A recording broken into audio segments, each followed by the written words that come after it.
Mahigit 3.7 million pesos halaga ng illegal na droga nasabat sa checkpoint ng Davao City PNP at Task Force Davao sa isang 31 na anyos na lalaki sa Toril, Davao City.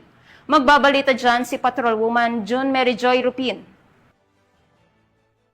1 anyos na estudyante ang naresto sa isang checkpoint sa Sirawan, Toril, Davao City matapos mahulihan ng tinatayang 552.5 gramo na hininalang shabu na may street value na humigit kumulang 3,757,000 pesos. Kinilala ng mga otoridad ang suspect sa alias na Jade at residente ng Magsaysay, Carmen, Davao del Norte. Nahuli sa dakong alas 4 ng hapon noong Oktubre 5 taong kasalukuyan sa isang joint checkpoint na isinagawa ng Task Force Davao at kapulisan ng lungsod.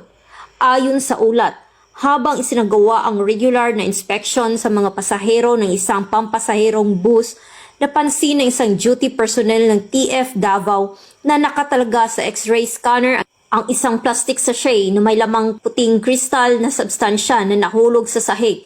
Agad itong nakatawag ng atensyon dahil sa kahinahinalang kilos ng suspek na labis na kabado at balisa. Nang lapitan ng isang personnel ang suspek ay agad nakita na nahulog na hininalang shabu at nang tanungin at kapkapan ito ay nadiskubri pa ang ilang sachet ng kaparehong substansya na nakatago sa kanyang baywang.